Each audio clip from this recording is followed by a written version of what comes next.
Um, so what I'm gonna do, I'm gonna share a few slides to get started, but most of the time really will be with the team from the WHO presenting their work.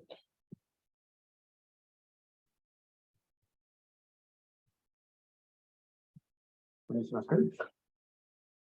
Yeah. Good. So again, welcome again. So that's our next discussion project. I've already said that. So this is the agenda for evening for today. We're going to go for about an hour plus half an hour, so should be around 90 minutes. I hope you can stick around for the number 5, which is the workshop from Emily.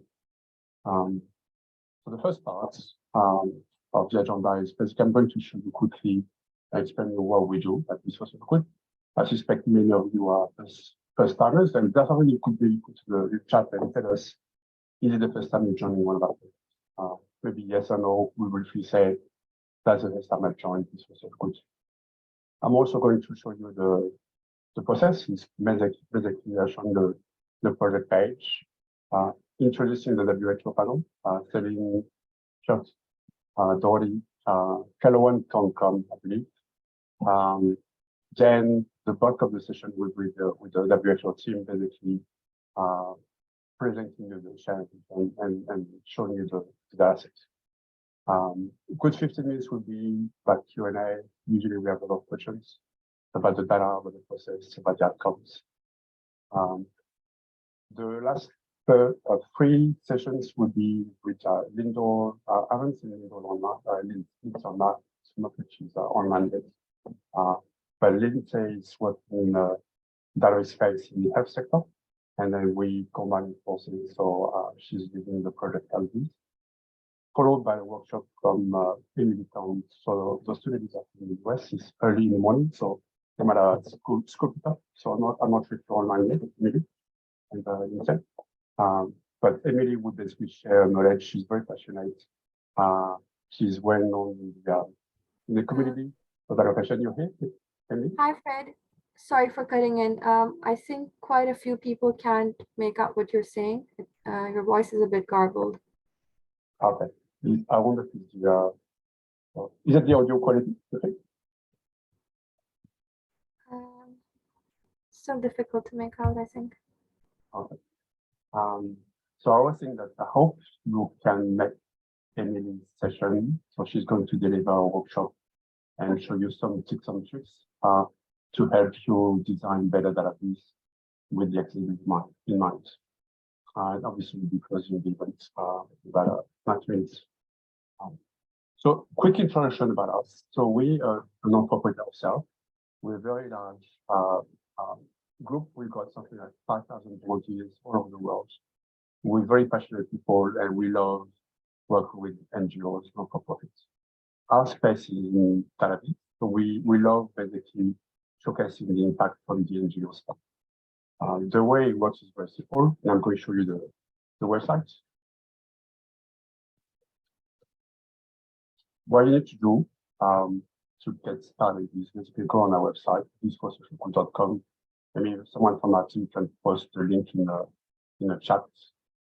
And from there, you might have been to the site already, but just I will encourage you to go to the project page. I'm not going to spend too much time because there's a lot of content in there. I'll let you read. But the first section is basically describing what WHO is. We all know they are, the call to action, target audience. The data has been made live this afternoon. So when you click on that link, we'll link to a Google Drive folder. And there you'll see a bunch of resources, including an Excel file. The WHO team will show you the data itself. Some guidance, some requirements. Obviously, the project is about designing a database that is accessible. So be mindful that you need to follow the best practice. And we're expecting the call today for that. In terms of dates, so we're doing the kickoff today. We are here. We've got about 4 weeks, the deadline of the 6th 16th of May. So we've got a bit of time to work on the project. Often people ask whether you do it as an individual or a group. It's really up to you to decide. It doesn't matter. You can do it on your own or you can decide to do it as a group. When you finish your project, it could be any tools you choose. The next step is to basically tell us what you created. Frederick, hi, sorry, I see lots of people can't hear us well. So maybe either change the headphones, maybe connect it directly, or I don't know, because I see a lot of comments. I wonder if it's my internet. I've had a very slow internet today. Could people in the call hear in better than me? Because maybe the internet is better. You. Yeah. So maybe I'll make it very, very quick because I'm only there for another 10 seconds anyway. But maybe in Valorita you can check over if your internet is better and people can hear.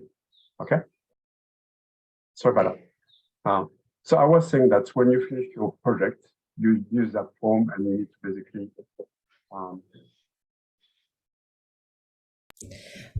Frederick, sorry to interrupt. Apparently there is also people waiting to join, but they cannot join because there is a limit of people that registered for the event. Can you see that? There shouldn't be no. No. Is it in the chat? Is that in the chat or? Yeah, David is mentioning that seems like several people who have registered are unable to join. No, there's no limit with Zoom, not with the account use. Okay. I'm going to check the email. I just want to finish putting, and then I'll let the WHO team take over. So this is the form that you need to submit when you've done your project. The form is there, and then you put your details, and then the link of the project. So it's a solution there.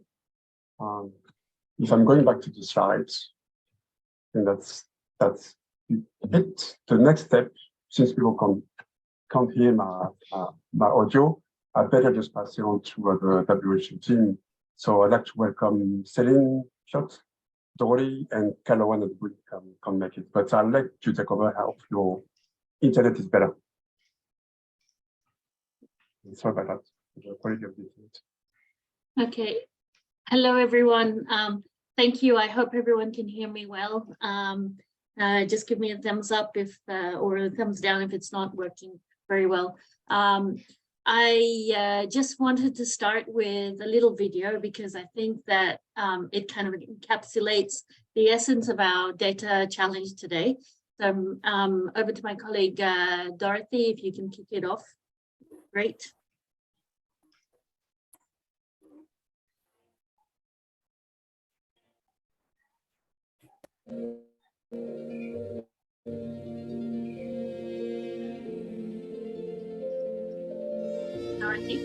Dorothy, video. Even your team and people you work with.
Imagine trying to understand data visualization, but the design is not accessible to you.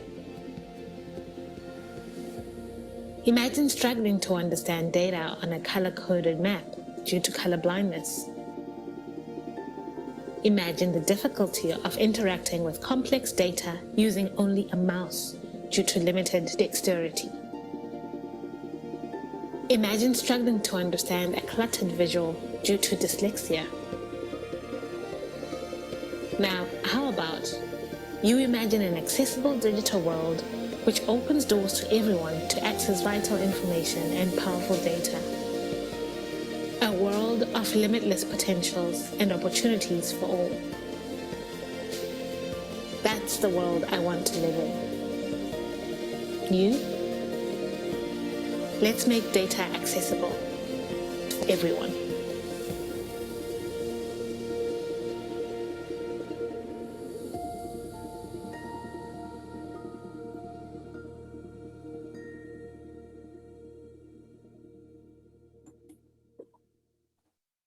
Great, thank you. Thank you. I just want to start with a quick message for Viz for Social Good. Thank you for this opportunity to get connected with such a global community of data professionals and enthusiasts from around the world. I can see we have so many people from all over all parts of the world. It's really great. So I'm Celine Hasman. I'm head of Frontier Technologies and Data.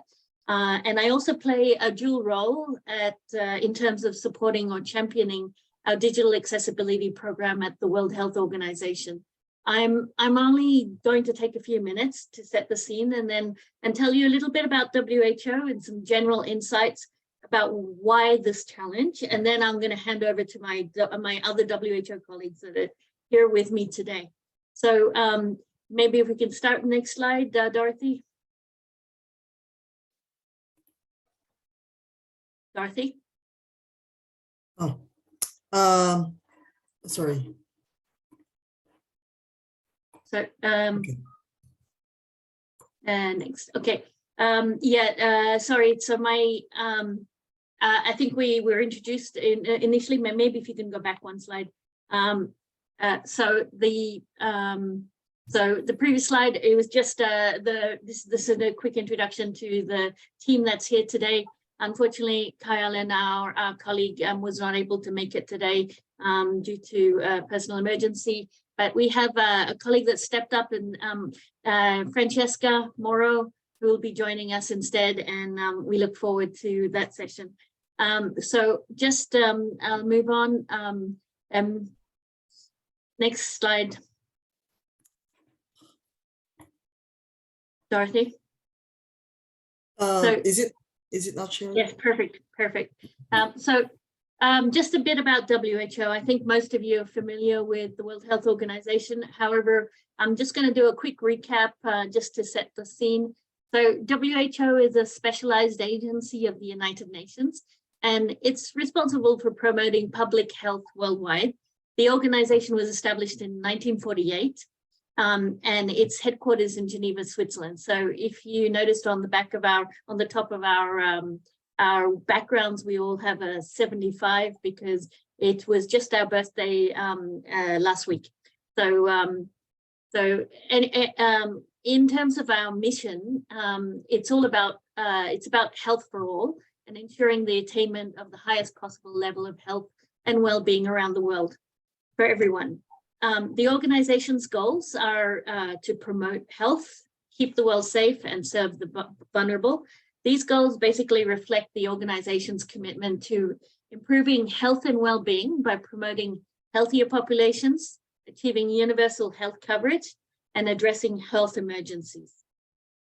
So I'm going to move to the next slide, which is about the data challenge. And today's data challenge is focused on two objectives and aims to promote awareness and understanding of number one, disability data, and also digital accessibility. So we want to take those two aspects. So in terms of disability data, participants in the challenge will have the opportunity to immerse themselves and explore some real disability data that has been collected from around the world. And based on their insights, participants can then produce some compelling and creative data visualizations that convey a story. In essence, we're really trying to understand the disability data, that disability data is essential for promoting equitable access to resources and services, informing policy decision, and fostering awareness and inclusion among us all. It's very important that to understand that disability data, because that helps shape various agendas.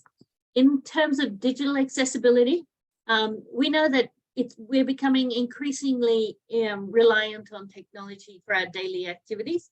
We witnessed that during the pandemic. The experience today, as we started out, we had a lot of issues with accessibility. So the benefit of accessibility is not just for persons with disabilities, it's for everyone. It needs to be as seamless as possible. So this means that inaccessible digital assets can exclude persons with disabilities from accessing vital information and services. So healthcare, education, employment opportunities. If it's not accessible, if our digital assets are not accessible, they can exclude various populations. So identifying and addressing barriers can exclude people with disabilities is important when designing your digital assets. So simple things like incorporating features such as alt text, color contrast, headings, all goes a long way to help make digital assets accessible to a much wider audience. And at the end of the day, prioritizing digital accessibility can ensure that everyone, regardless of ability, can access and benefit the wealth of information opportunities available online. So as a final note, I'll close this introduction by saying on the next slide, let's work together to make data accessible to everyone and ensure that no one is left behind. And as we started out in the video, 1.3 billion people around the world have significant disability, which is 16% of the world's population, and that's 1 in 6. So I'm going to dive into let's dive into the details of the challenge with my colleagues. But get inspired, tell a powerful story, and make an impact with your message. And on the next slide, I just want to mention that by participating in this challenge, you'll earn a digital badge that you can promote to promote your achievements as a data visualization champion, which you can share on social media, and we encourage you to do that. So over to my colleague, Piotr. Good morning, good afternoon, hello. My name is Piotr. I'm the UX strategist and accessibility consultant. Double check, can you hear me well? If somebody can point it in the chat. Okay, thank you. I'm a middle-aged man with the gray hair, wearing glasses, as I mentioned, and inclusive design and accessibility are critical elements in the creating products, services, and experience that can be accessed by everyone, including the people with a disability. Inclusive design refers to the process of creating the products, services that are accessible and usable by as many people as possible, regardless of the age, ability, or the background. This approach involves considering to diverse needs and experience of the people and incorporating this understanding in the design process and create more inclusive solution. On the other hand, we're having the accessibility, which focuses specifically on removing barriers that prevent people with the disability from accessing and using digital products and services. Very important. For example, what does it include? For example, providing alternative formats of content using the descriptive text of the images, provided the proper color contrast. This is very important when you follow the challenge. Keyboard navigation, providing the caption, etc. Incorporating the inclusive and design and accessibility principles into design process can have significant benefits for users and businesses. Remember, there is a two side of always the users and the businesses. And if we go to the next slide, the benefits of designing and accessibility using the UCD. UCD stands for the user-centered design. It's an approach to design which focus on the needs, on the goals and preferences of the users, every user. By this, we can improve the overall usability and experience of the user. So user can have or product can be easier to use and to navigate. If we go further and by prioritizing the user, the next slide, if we prioritize the needs and the goals of the users over the feature and the functionality. So we trying to understand the user, what they really need, what does they need. We can improve the user satisfaction. And if we go further, we're building services and the product. By using the next slide, by using the UCD, we can help the reduce development cost, which is today huge. Why? Because by the time that we discovering and addressing the accessibility issues early in the stage, even in the paper mockup, or in the way how to analyze the data, but rather than the making the cost and time to change the later on. So if we think about our solution on the earlier stage, we can reduce and we can spend the money on the potentially on the different activities. If we go further, by implementing certain strategy and techniques, we can improve the productivity and efficiency for all of us. So it means you can use the more products and the apps on the daily basis. Sounds brilliant. And if we go on the last slide, which is also very important from the business perspective, by designing the products which are accessible and inclusive for everyone, we can gain the competitive advantage in the marketplace. So we can be at first who offer the services and the product for everyone. And with this message, I will hand over to Dorothy, and good luck with your assignment. Okay, I will pass it on to Francesca maybe first. And good morning or afternoon, everyone. Is my voice clear enough? Okay. The data we are using come from the Global Burden of Disease study, which is hosted by the Institute for Health Metrics and Evaluations in the US. The Global Burden of Disease studies is the biggest epidemiological study today, with the data for more than 1,000 health conditions. The data is from 2021. Even though there are other tools that collect data on disability, this dataset provides the most consistent approach to compare prevalences of disabilities across regions and countries. Next slide, please. The dataset you have includes percentages and numbers of people with significant disability. Significant disability means only those people who have moderate or severe levels of disability, which means that we have excluded people with minor levels for this exercise. The dataset gives you the opportunity to disaggregate data by sex, age, WHO region, country income level, and also by underlying health conditions and impairments. Next slide, please. The data has already been used in the WHO Global Report on Health Equity for Persons with Disabilities, where we presented simple graphs to explain the data. Next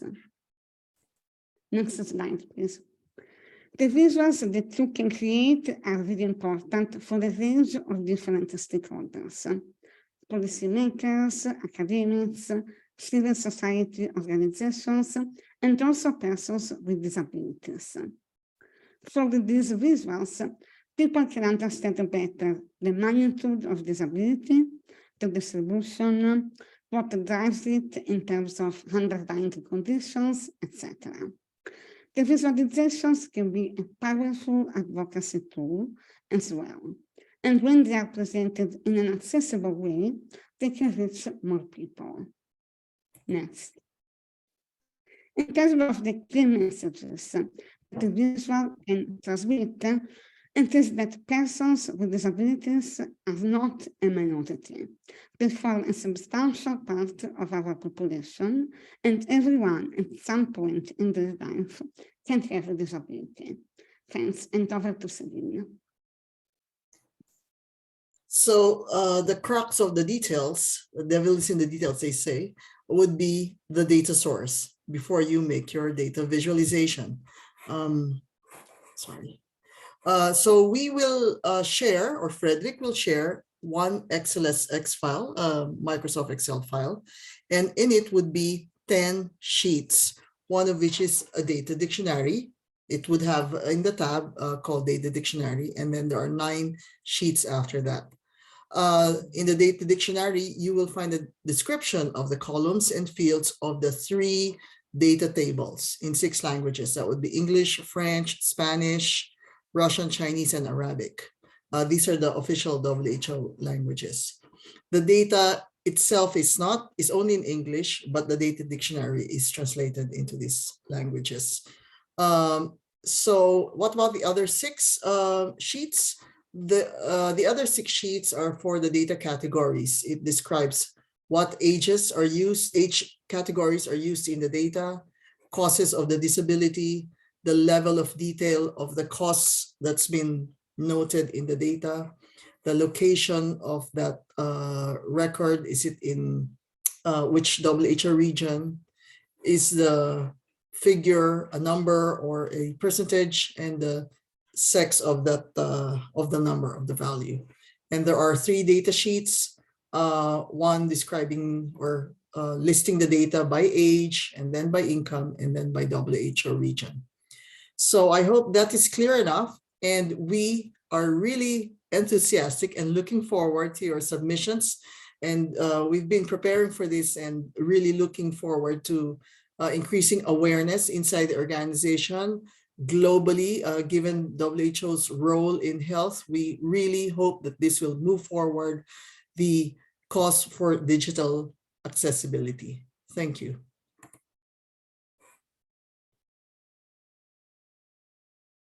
I will now, who's the next speaker, sorry? Frederick, I guess. Yeah, I think we've got some time for Q&A. After that, we've got Lindsay and Emily, but I thought we could do a bit of a Q&A first if you want to have questions for the WHO team. And because you can't hear me very well, I'm not going to speak. But if you have questions, just the team is there. So please ask any question about the project or the process. And then Lindsay and Emily would take over. Any question from anyone? So how will they, if I may ask first, so where will where will the participants find the data file, and how will they submit? So the data file is in the project page. So I've just put in the chat. I can send it to you again, but I just posted the link in the chat. So there's a Vis for Social Good project page. And in there, there's a data description, data section, and people click on that, and it links to a Google Drive, and people will be able to download the Excel file with the associated documents.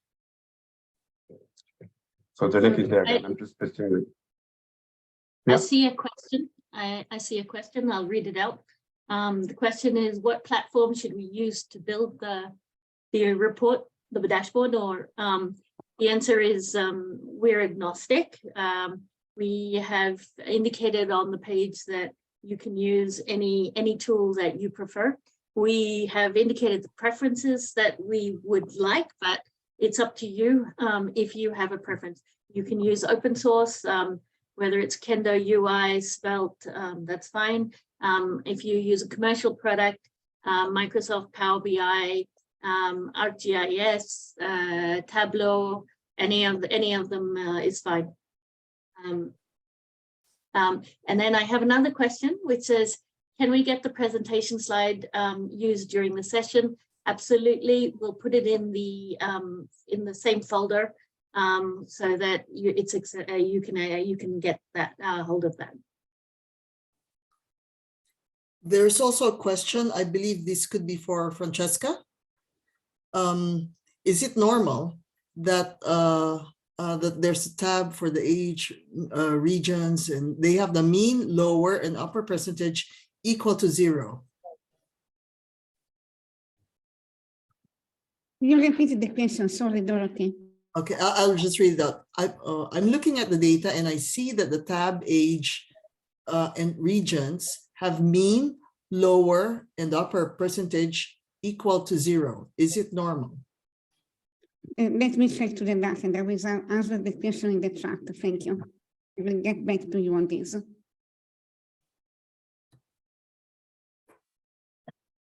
There's a question.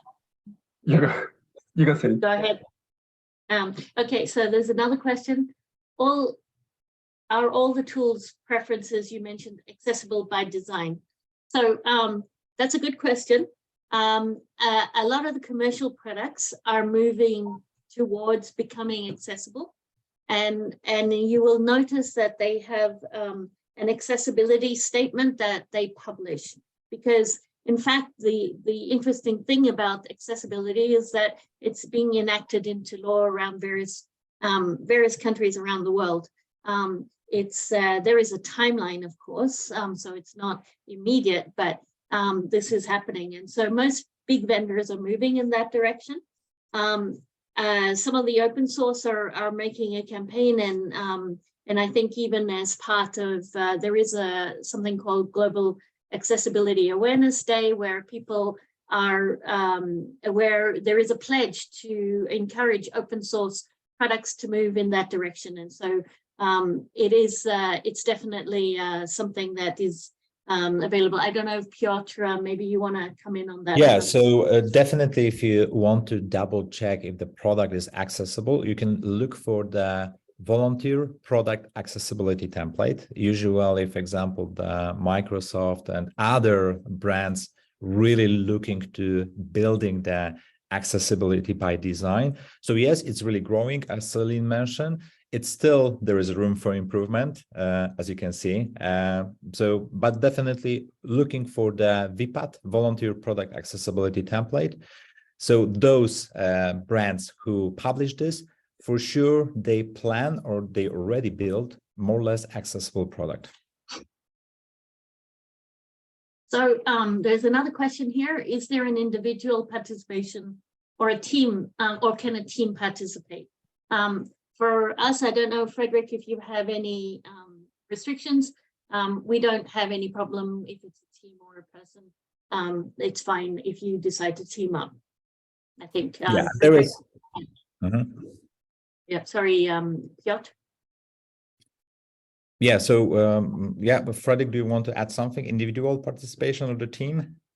We don't mind. There's no. Yeah, so you can work, but always if you connect with you have a fantastic Slack opportunity. If you connect globally, it might be a really big fan.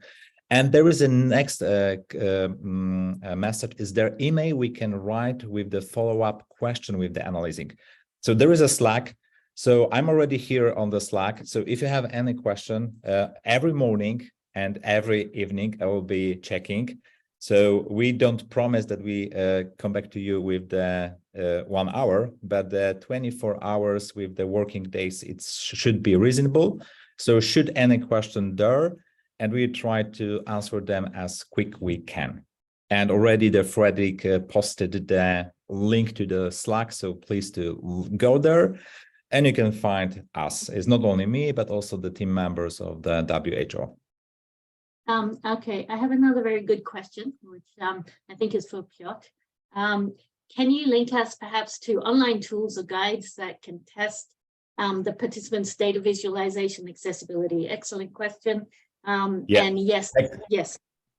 Excellent go. question. Yes, we together with the Frederick, we prepare a short list of the tools. They're mainly the web one, but if there will be more interest in the mobile, yes, we will be adjust this list. Please also follow the W3C tool list. There is more than 100 different tools, because, for example, if you decide to use a mobile or the tablet, yes, there is a possibility to verify accessibility on the mobile also. So if you have a question with that, I strongly believe that Frederick also posted the testing tools. One of them is the Andy headings map and some automation tools. So if you're looking for more, just shoot me and I will try to put much more. But please use Slack as the first point of contact. Yeah. With previous project, we've seen volunteers asking for feedback in Slack as well. They might discover some very interesting thing with the data or have a question. Slack is very your gold nuggets. That's where you go and then you ask. Piotr will be there, Selim will be there, but the volunteers also help each other. So I think use Slack as a first way of contact.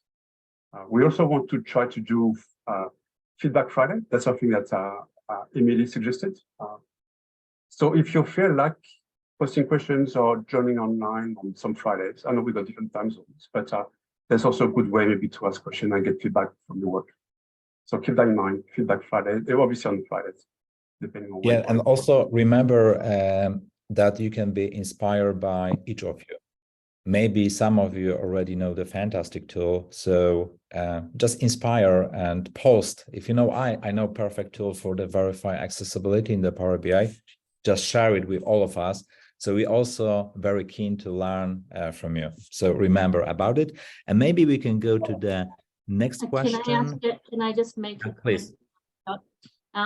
In addition, one good thing is to always, if you know colleagues that have or friends that have disabilities, is to always test it, because that really is part of the exploration, is understanding the experience that people have when they're having problems with your digital assets. So I think that's a really important aspect of understanding and exploring that. Over, Piotr.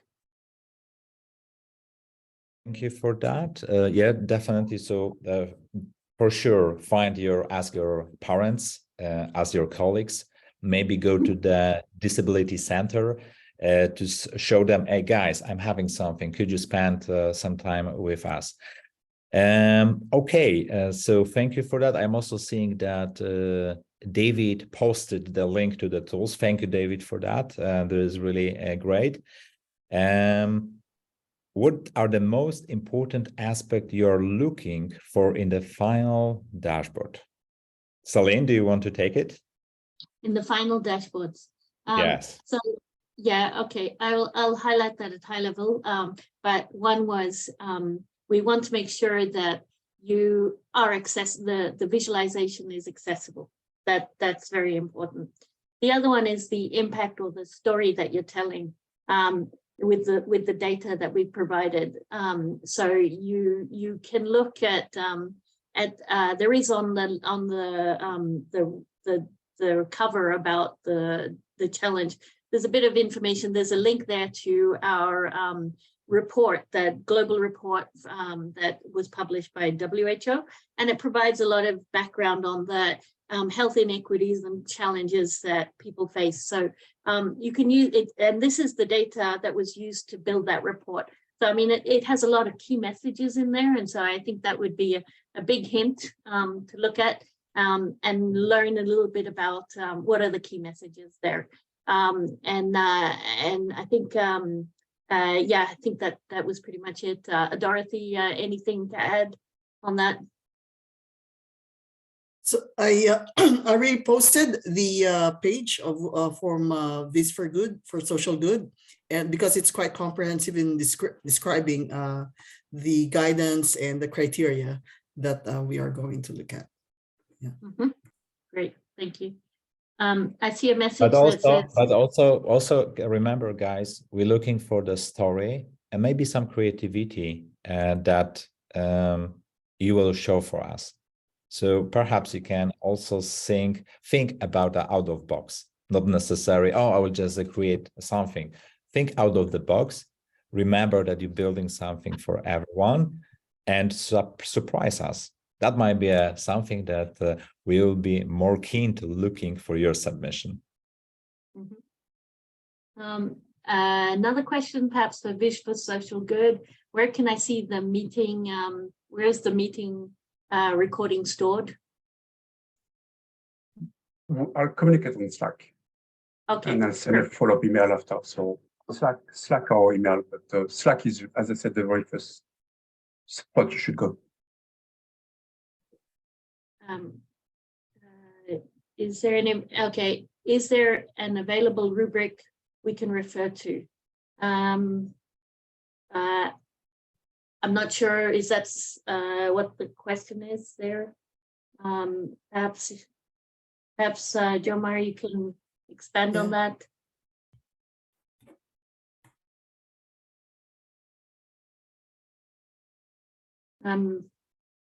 Jomar? He wrote a scoring guide. Yeah, go ahead. Just a guide for scoring the activity or the submissions. Oh, you mean criteria, I guess. Yeah. Yes. Okay. We can put a little bit. We'll post some stuff on, since there's a bit of interest. We'll post something on Slack about that. The general idea, though, would be those three criteria that Celine mentioned earlier, which are design, impact, and storytelling. Yeah.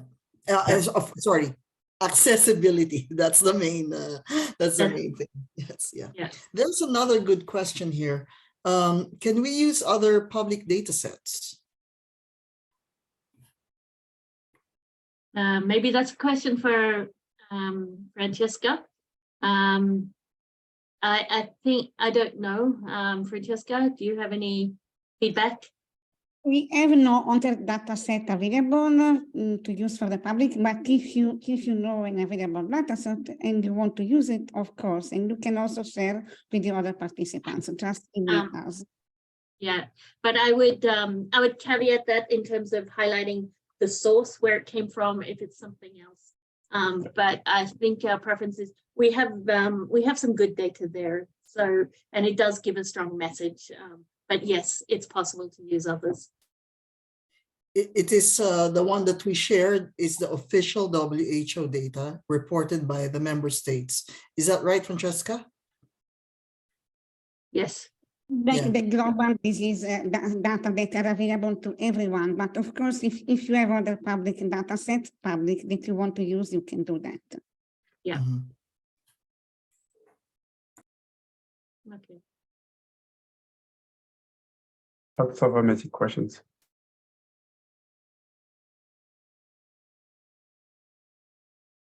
Any more questions for the team? No more questions?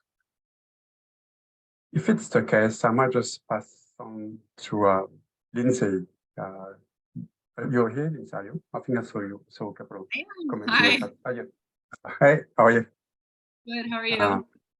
Good. So Lindsay works in the database space in healthcare. So she's a database health practitioner, and she's leading Project HealthViz. And we just collaborate as a two community activities. So let's say over to you if you want to say a few words before we get Emily to deliver a workshop. Yeah, sure. Thank you, Frederick, for partnering on this. I'm so thrilled to see so many people interested in the Viz for Social Good data set with the WHO. This is fantastic. And sounds like a wonderful opportunity for everybody. So real quickly, I'm Lindsay. I've been working in the healthcare field for almost 15 years. I used to be a behavioral health clinician before I got into data visualization. I specifically only work with healthcare data in my current day-to-day job for a company called Health Data Viz. So I'm very passionate about healthcare. In 2018, I started a community project called Project Health Viz, which's goal was really just to share the stories of people's health and give data sets to individuals in the data visualization community and allow them to visualize it.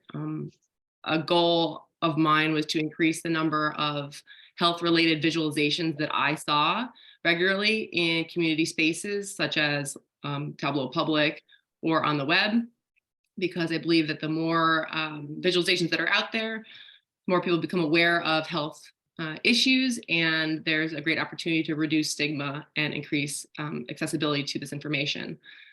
So Project Health Viz is a monthly project where I share data sets just publicly, trying to reduce the hurdle of finding data sets in the healthcare space. So I will drop, oh, Fred just dropped my website. So that is where all the information is. And there's also additional websites from long ago, going back to 2018. So if you ever need any health related data sets, they're there. But as it relates to this partnership, it's really just that I'm going to help share this in other venues so that hopefully we reach even more individuals than just those who, are all on this call, and get more people to participate in this awesome project and visualize this data. So I think that's about it, but I do have, as I think Frederick mentioned, there is clearly a submission form for Viz for Social Good. You can also submit to my tracker, and it's just so that I can, myself and other individuals, have a large source to find all of the data visualizations that people have created for any of the projects over the course of the years. And I also am on social media. So if you are one who uses Twitter or LinkedIn, you can feel free to tag me. I know Frederick did put in the description on your Viz for Social Good website. I'm at Zendall Data, which we can put in there, and tag myself and Viz for Social Good and the WHO, and we'd love to see it. And I'd be thrilled to share any of the things that you guys develop. So yeah. And feel free to reach out if you have questions about what I've been doing, or any of this. But this is really cool. So thanks for having me, and yeah, I can't wait to see all this. You're on Slack as well. It means that you're joined with Slack as well for the project. I am on. Yep, I will be there. Cool. Thank you. Any question for Lindsay? If not, I believe Emily is also online. I've seen Emily somewhere. Hi, Emily. Hey there. How are you? I won't stay too long. So I've known Emily and Lindsay for a long time. Emily is, as a quick intro, based in the US. I'll let Emily introduce herself, but she works in data space for Red Hat, and she's very passionate with accessibility database, accessible guidance, and I thought who's best to us, so feedback and reach out. Emily is very kindly offered to share experience and knowledge, best practice. So Emily, thanks a lot. I think I'm very grateful that you can spend some time in Italy for you guys. So I'll leave you the floor, and then hope everyone can stay around and you can share your knowledge about accessibility guidelines. Great. Thank you so much for having me here. So I am going to share some tips for creating more accessible data experiences. Frederick, can you just give me a thumbs up that you can see my screen? Yes, I can see screen. Perfect. Okay. So as Fred mentioned, I work in the data space. I am a Tableau enablement consultant.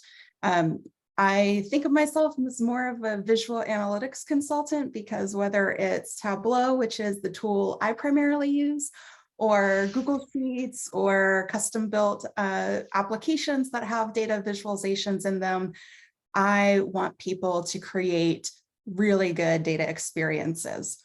I'm also a product owner and an accessibility advocate. And my journey in accessibility, just to give you a super quick background, when I worked in the public sector for the US federal government, I was a business system administrator for a reporting tool that was external to our agency. And so we had to comply with this thing called Section 508, which is really that products had to be accessible. Any products of the US government had to be accessible. And so that was my introduction. And little did I know that that introduction back in 2011, which I thought of as more of a checklist approach to work, would really take me to where I'm at today. I always love for people to experience the data, because I believe that data can change us. And I think we all do, since we're all on this call. But not everybody experiences data the same way. And part of that came to be, like, I started to realize that when my daughter was reading a book. My daughter has dyslexia, and she was trying to read a book, and she was in tears because she couldn't understand why there were 3 L's next to each other. And I looked at the page and I'm like, baby doll, there's not 3 L's. That's a capital I and 2 lowercase L's. So the font choice, the type choice, the typeface, that matters. And to somebody with a disability, they experience that book, in this particular case, they experience that differently. Or I think about my dad, where he has macular degeneration, and so he's losing his sight. And now he's starting to use some assistive technologies. And I think about how my dad experiences life and what things could be better for him. And it's through some of my work in this space that I've been able to help my parents think about different things, like the little tactile buttons that they can put on their microwave or their oven so that my dad can continue to cook, which is something he enjoys. And while I really thought it was about others, it's really about me too. So we talk about disabilities, and there are some disabilities that people will immediately own or acknowledge that they have, or because they're physical, or because they're out there. And then there are some people that have those invisible disabilities. You wouldn't know it by looking at them. And I tend to be in that camp.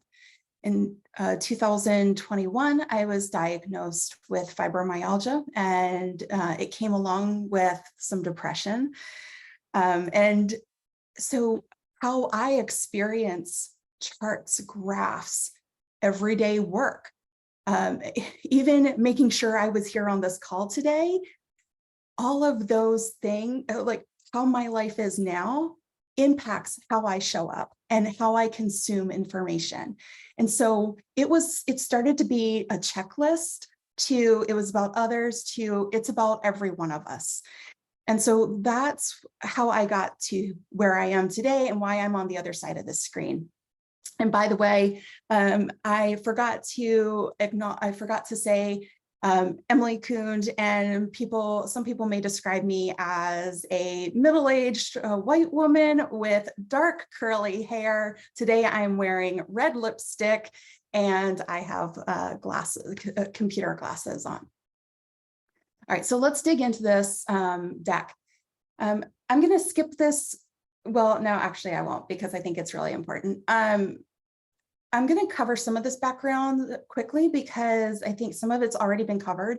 I would love to have that video from the WHO about accessibility, because that was so amazing.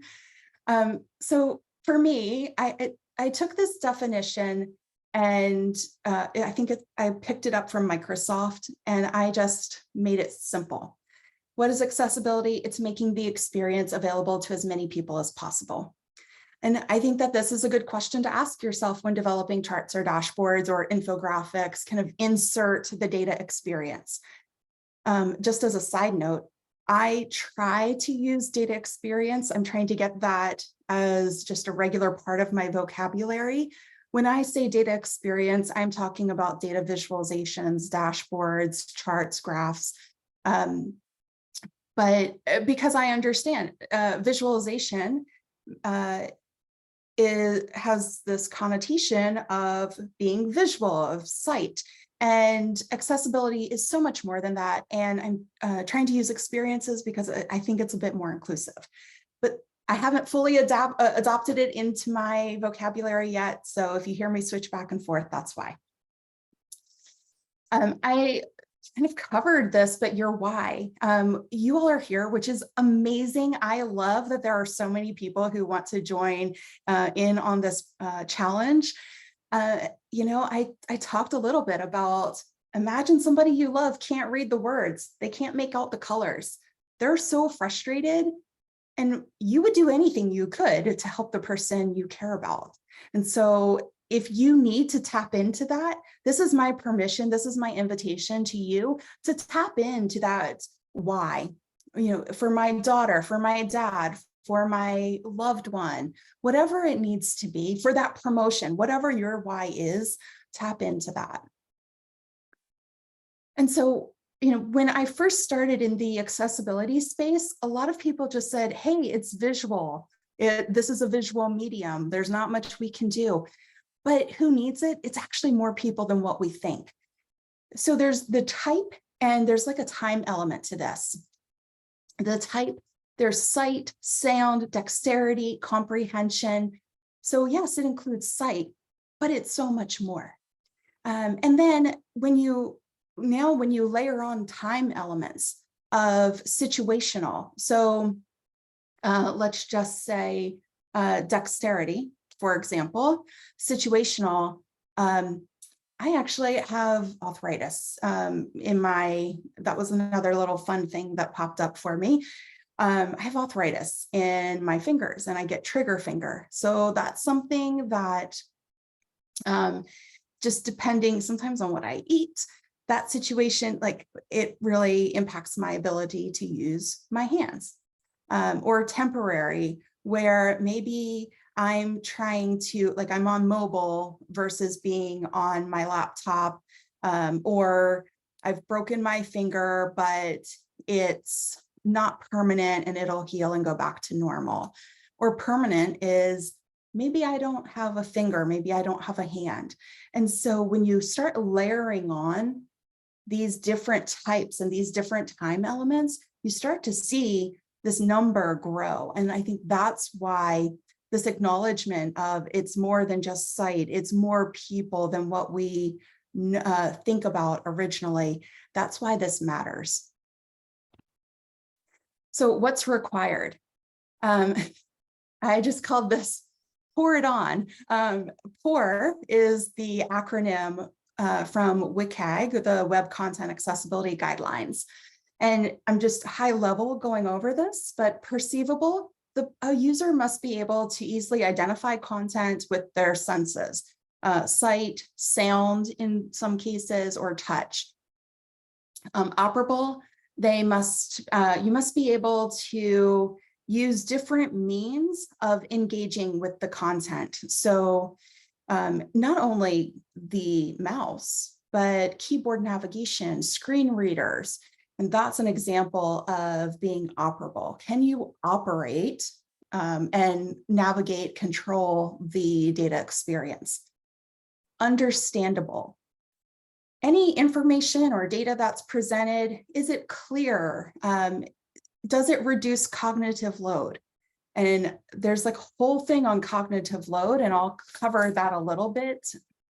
But are you helping people comprehend what you're trying to convey? And that's really the gist, or the too long didn't read part of it. And then robust. Is it compliant with standards, with the users? Does it have compliant? Does it work with assistive technologies? So that's at a high level what the requirements are. Because there were some questions about how can I tell if my visualization is accessible? I will show you the tool that I use. Of course, this is up to you whether you use this tool or not, but my goal is to give you information to add those tools in your toolbox that you can use that you have at your disposal. there was a slide that shouldn't have been in there. Okay, so designing with accessibility in mind. I think Pietro talked about this a little bit, but knowing your audience, that user-centered dashboard design is so key. So if you know your audience and design for them, you will, kind of the byproduct, I think, is accessibility. And I think that that's really helpful and very actionable when your audience is small or when your audience is at work and you can go and ask everybody. But when you're creating public data experiences like this, where more people will be able to access it, or maybe you put your visualizations on Reddit or Tableau Public or whatever the community is, you put it out there for mass consumption. What about then? Because it's not like you can like just call up everybody or Zoom, or it's not like you're going to be able to reach every single person. So what then? And I think whoever asked the question, hey, what are the minimum requirements? What are you looking for? That was really smart, because that was trying to get to know your audience. And so they said, look, accessibility. There are some key things that I'll cover that will help you in creating something that is as accessible as it can be for mass consumption. I am in the camp of there is no, the only 100% accessible, like perfectly accessible data experience is the one you create for yourself. Because you are your own audience and you know what you can comprehend and what you can't, what you like and what you don't, what works for you and what doesn't. Outside of that, it gets to be harder and harder, because there will be design choices that you'll make. And there will be a trade-off. And you have to consider, is this trade-off worth it? What is the impact of adding an icon versus not? And I'll touch on that later on.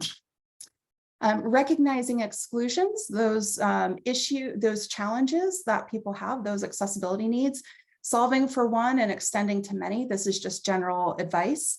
Be consistent with your conventions, provide choice, and prioritize content. So this is more than just a requirements gathering exercise when you learn about your audience. I'll also provide a link to the deck so that way you can go back and reference some of this.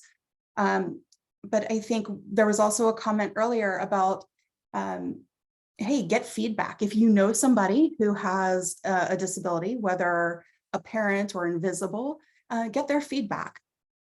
That is valuable because they are part of the mass that may be consuming your work. How to ask if somebody needs accessibility. And I think these are just general questions that can be helpful. And you may also be implementing these in your daily practice as data visualization practitioners.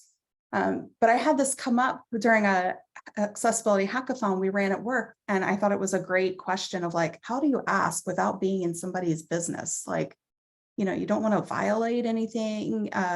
So I wrote a list of questions here. Like, what would make it easy for you to consume the data? What's your preference on charts that you find easy to read? Again, these are very similar. Some of these are very similar to user-centered design. So there's a list of questions here that you can reference as you build out your visualizations. Solving for one, extending to many. This is really, to me, this is like there's multiple benefits to doing one using a certain approach. I call it curb cutting your work, because if you think about the curb cuts, those little dips on the corners or on the sidewalks, that's a curb cut.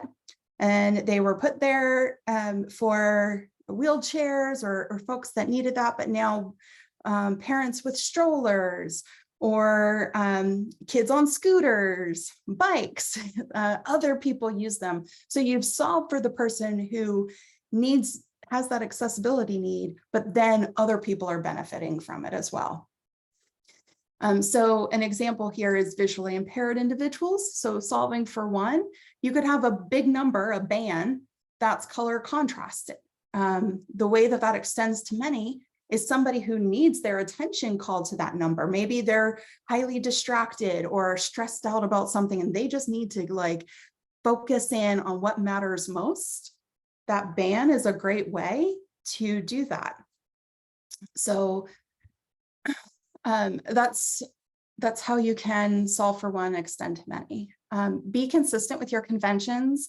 This is something that I didn't realize how important it was until I went through an audit of mine, of one of my visualizations. And that's when I had this light bulb moment of, oh, we don't all experience this the same way. So it's really important that you use titles, headers, subheaders, depending on the tool that you're using. If you're coding something, tag it with header or subheader or body of text, because that means something. It means something to screen readers. My mistake that I made, which I found during this audit, was that I just used a text box because it looked a little better than using the title. But the text didn't give any kind of indication that that was really a header. And so somebody using a screen reader would have missed that cue. Have consistent color usage. That helps people understand, if blue is for Africa, then make blue for Africa all throughout. Don't use blue for Africa on one chart and then use blue for America on the next. That is creating more load on somebody's brain to go, okay, well, wait, it was here, it was this on that chart, now it's this, wait, is it the same thing? What's going on? It's distracting from the message that your data is trying to convey, that data story.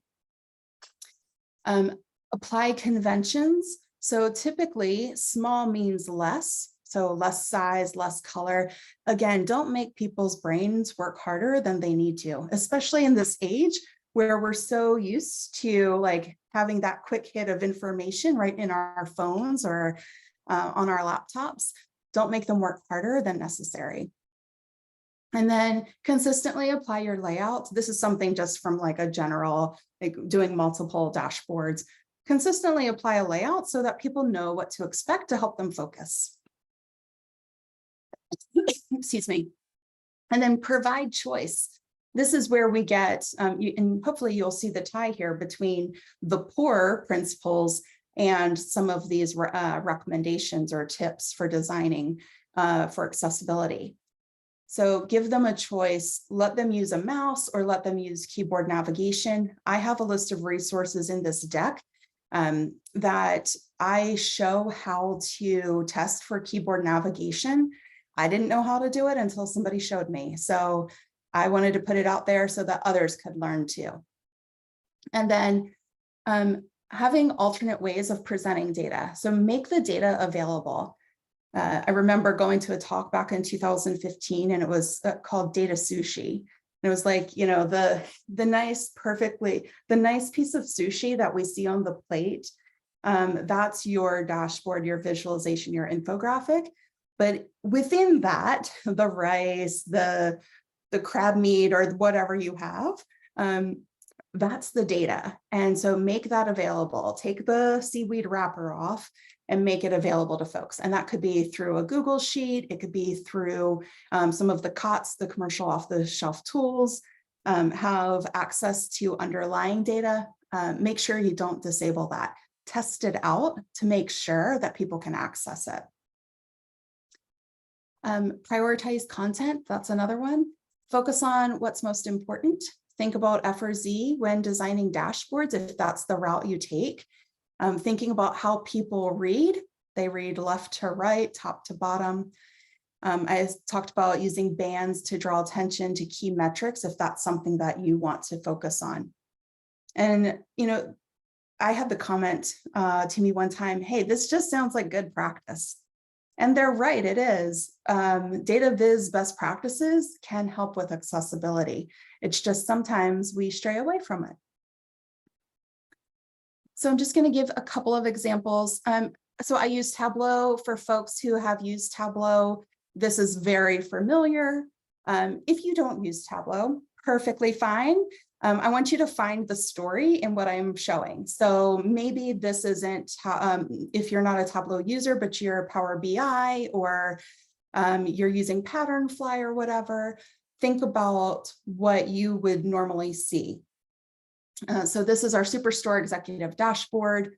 I just have an image of it here. Oh, actually, no, well, that's interesting. Sorry about that.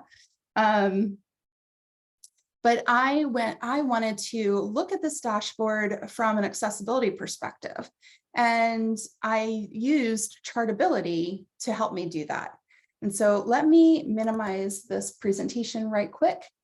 Chartability is something that Frank Elavasky put together. He is getting his PhD in human-computer interaction from Carnegie Mellon, I think. But he is an accessibility advocate. He has a wealth of knowledge, and I was fortunate enough to be on an accessibility working group that's industry-wide with Frank. And so he's the one that did the audit of one of my dashboards. And so he has some background information here, but there's also a workbook that you can use to test your visualizations. And so there's a ton of information here. He's actually improved it quite a lot. He has some examples, especially for things that were a little hard to understand. But what I want to show you is this Word document.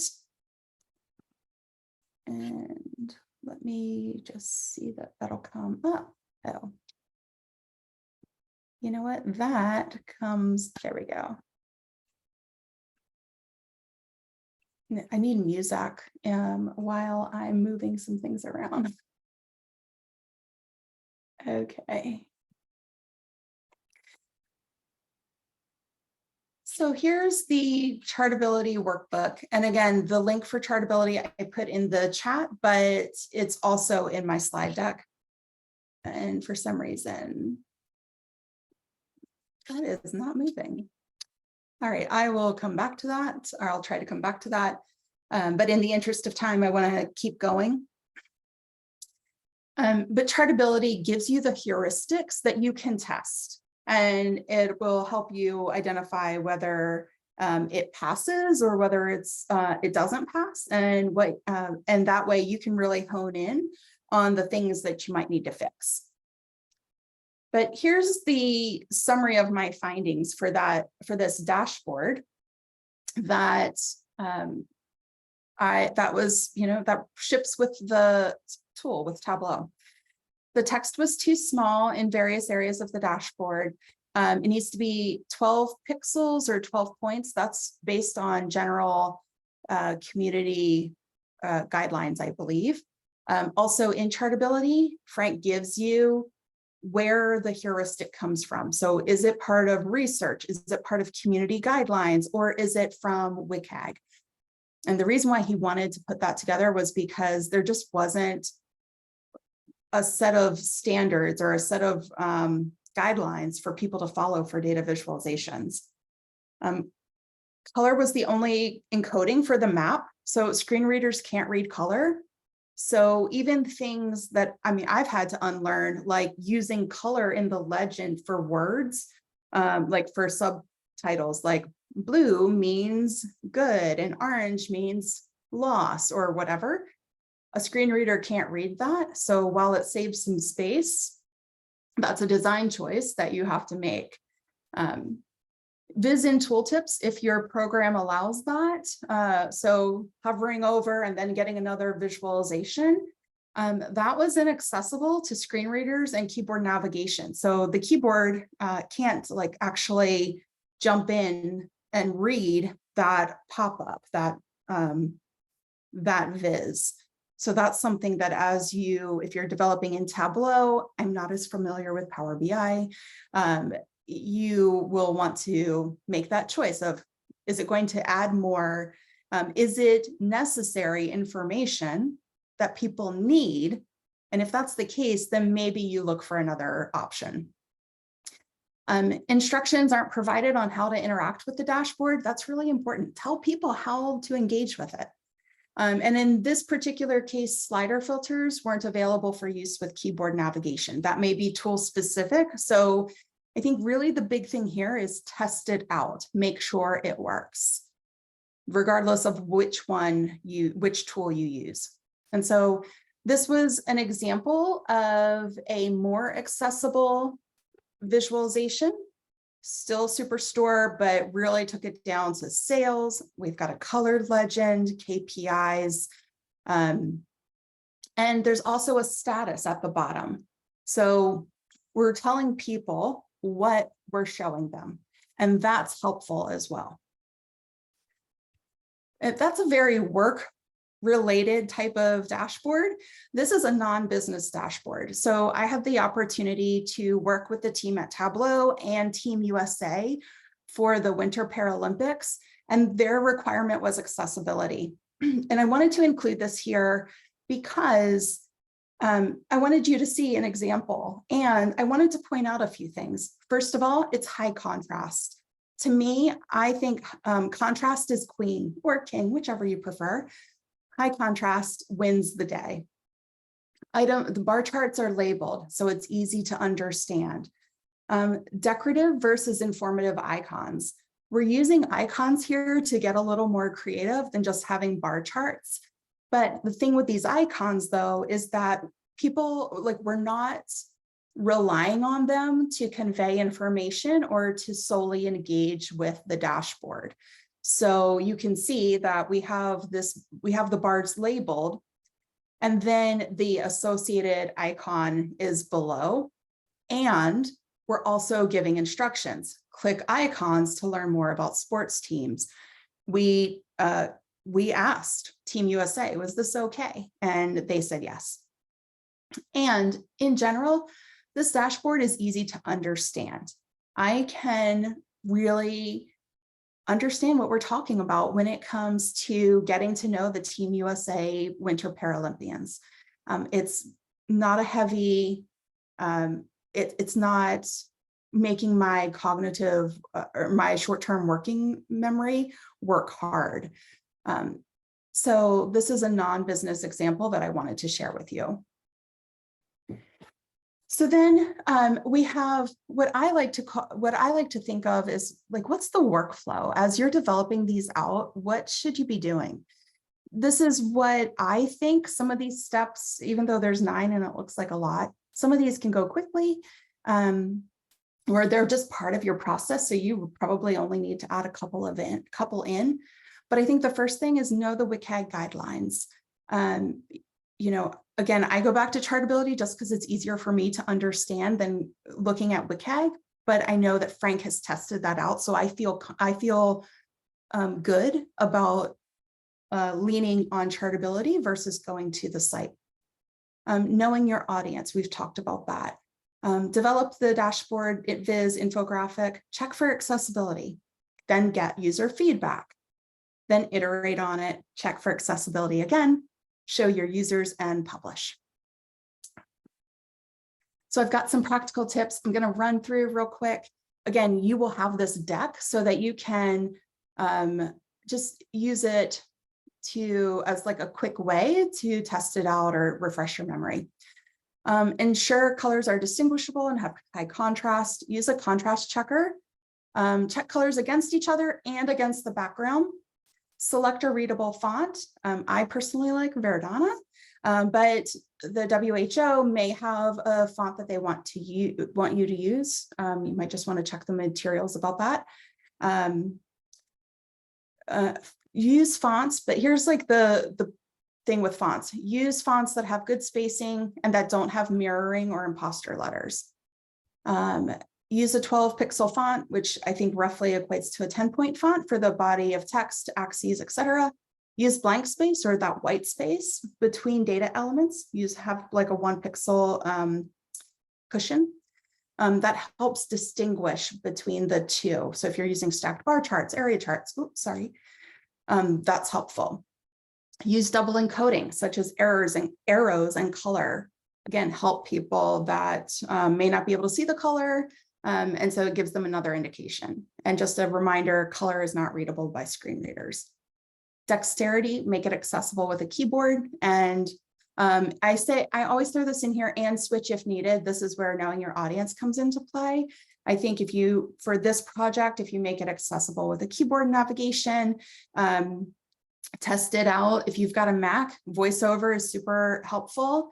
You can also go to that.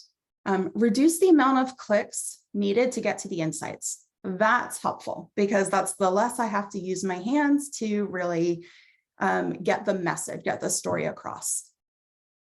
Comprehension.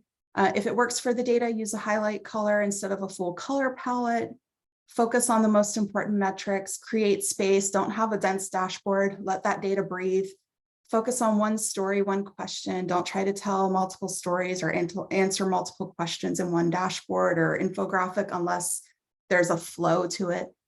And keep it simple and consistent.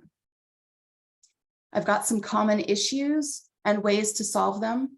I'm not going to cover everything here because you'll have access to this. And I'm also, I want to keep us honest on the time. And then here are the resources. I've got everything from chartability to typeface accessibility guidelines to Section 508 website. The Do No Harm Accessibility Guide is a good document to reference. And there's a link at the bottom for testing for keyboard navigation. I know I zoomed through that. I am available on LinkedIn. You can always email me. This is my work address. You can always email me or send me a message on LinkedIn. And I also would love to see your visualizations, your or infographics, what you create as a result of this, because I'm always looking for great examples of accessible content. So with that, I'm going to stop and I'll turn it back over to you, Fred. Thanks, Emily. That's so generous of you sharing your own wide knowledge. That's amazing. And there's still like 92 people on the call, plus the people I couldn't join. So thanks again. Thank you. I just, you'll be happy to maybe continue the discussion. I'm sure we talk for hours and hours, and I'm sure we're going to get called with Zoom. But if you have questions, follow-up questions, as I said, as we said before, as Celine said, use Slack. You can tag anyone from the team, from the WHO team, from tag Emily, tag Lindsay, and then we'll be able to basically help each other in the Slack message. Before we close up, Celine, did you want to say close off little message, or you good? Sure. I put a little message in the chat. I encourage all data enthusiasts to I'm challenging them. So we can't wait to see what surprises you're going to have, and flex those analytical muscles, get something creative, and keep in mind accessibility is really key, and explore that disability data because it really is insightful. Okay. Thank you. And thank you for participating. Thanks, everyone. Something I maybe failed to mention is we're going to meet again end of May. I hope we'll get more capacity with our Zoom. So I was chatting to Philip. I don't know if he's still on the call. We're Charlie ourselves, and we're lacking resources, as you can see. We can only connect to 100 people at a time. So Philip, thanks for the help. We can talk offline. The idea of the submissions in the WHO team would select their favorite 5 or 6 projects. If we have 80 submissions or 100 submissions, we can't all be in the same time submitting new work. So Celine's team would pre-select their favorite 5 projects, and we invite those 5 submissions to present live on the 23rd of May. So keep an eye on the Slack. I think we'll comment on those activities as well. Again, thanks everyone for joining tonight. Thanks for the helpers, for everyone from Research Good, anyone from WHO. Have a good day, have a good night, everyone, and then see you online. Thank you very much. Bye. Thank you, Fred, and Bye-bye. good luck, everyone. Good luck. Bye-bye.